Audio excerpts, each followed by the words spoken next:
Hi, this is Sive Morten with the daily update on EURUSD. I post my exclusive market overviews with the key political and economical events, charts and important levels on the ForexPeaceArmy.com forums weekly. This short video is a response to rapidly changing situation on the currency markets and should help you to stay on top of the game and be profitable. I suggest you to visit the ForexPeaceArmy.com forum and read my analysis for the week before watching this daily video. Okay, let's take a look again at the euro currency on the daily time frame. Situation almost the same. Well, as I said previously, since the CD leg of this pattern and in general the right wing of this potential butterfly is much steeper than this swing, and by this moment this butterfly a bit skewed to the left side, I suppose that we could count on the reaching of 1618 extension of this butterfly and not just 127.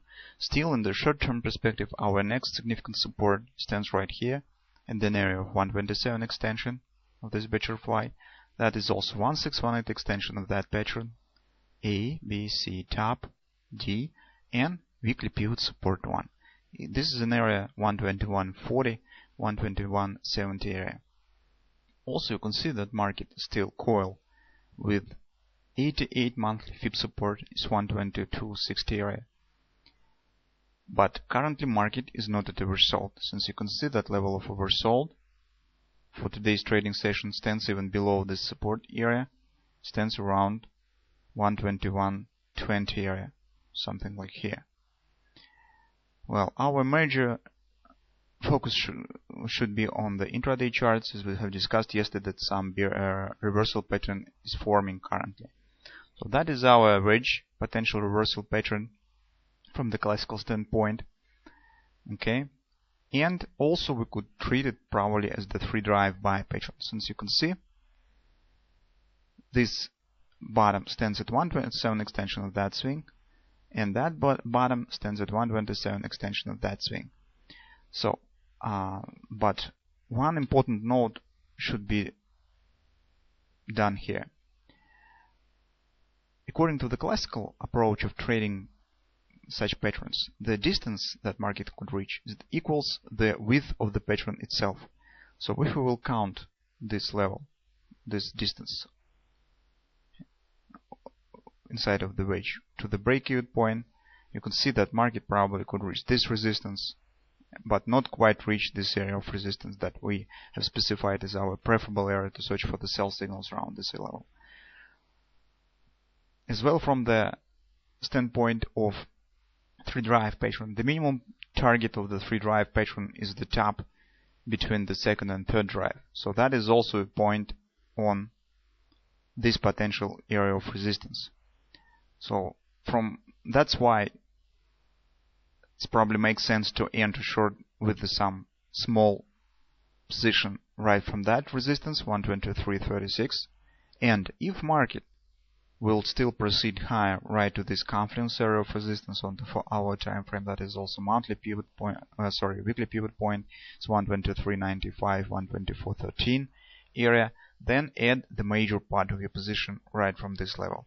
But since market is not at oversold, and since that theoretically classical approach to the trading of the wedge and target estimation of the 3 drive pattern point also on that level, market could reach just this level and then continue to the downside.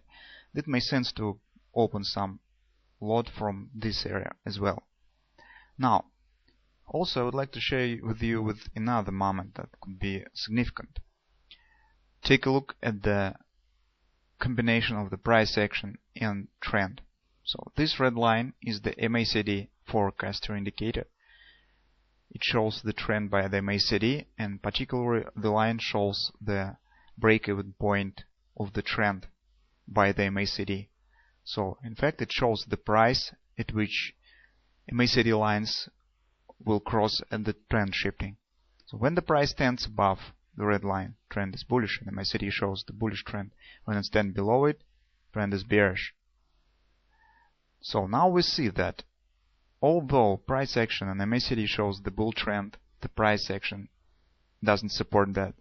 Price action shows downward direction move. This what we call as the bearish dynamic pressure, and that could lead not to the upper breakout of the wedge, but to the downward acceleration without any retracement to the upside. That's why yesterday, when we have discussed the forming of this pattern, we said probably it makes sense to open some teeny position inside of this forming wedge, since we do not know and nobody could guarantee that market will show any pullback from that level, although it shows some reversal retracement patterns and that could trigger some bounce from this area. But market is currently heavy, since if you also take a look at the price action right here, market opens on the top, close at the low, again. This retracement is quite shallow. This is not even the 3-8 resistance retracement to this, that swing to the downside. And market was at 127 extension of that pattern, market was at oversold. So it's really heavy price action. That's why nobody will guarantee that market will show a pullback right here.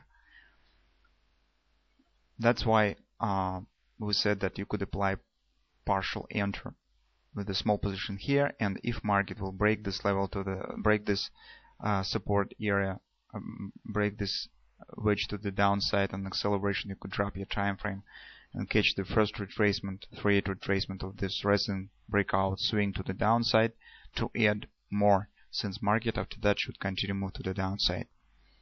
That would be two contradictive patterns, and to catch both of them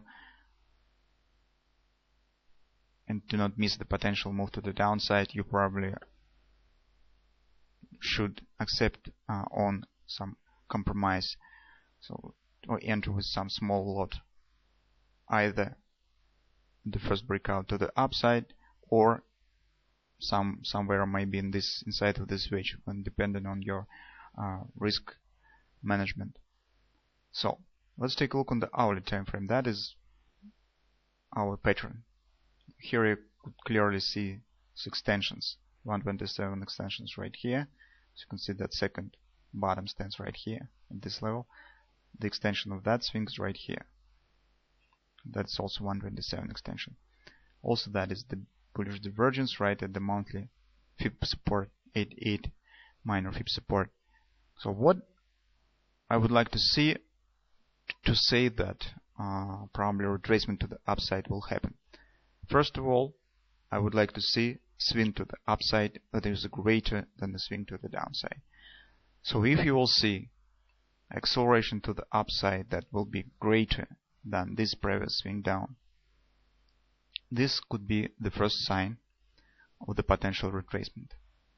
And if it will happen, then probably you should watch first this level to open with some small part of your position, and next on that level. That is very suitable for entering on the short side of the market. If this will not happen and the market continue to coil inside this area, then probably it's better to be ready for downward breakout. Although we could see some fast acceleration to the upside, but usually when the market is just calling flat with this bearish, bullish reversal pattern, it very often leads to the downward breakout. So keep an eye on this pattern, because the breakout will resolve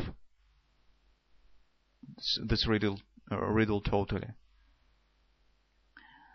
To open partial position inside of this wedge or not, that is choice is up to you. Well, but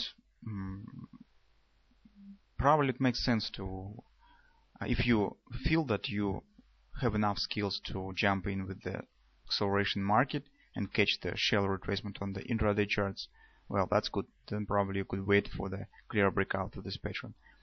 And if market will show the retracement, this is the same. So you just will be watching for the resistance levels to enter on the short side of the market.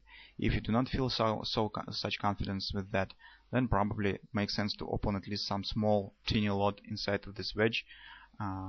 Just this will give you the psychological advantage that if market will continue move to the downside, you will not miss this move totally. So that is our current view on the market. Keep an eye on the switch. I suppose that during today or maybe tomorrow trading session, this riddle will be resolved and we will understand does market intend to show any pullback, any retracement or not.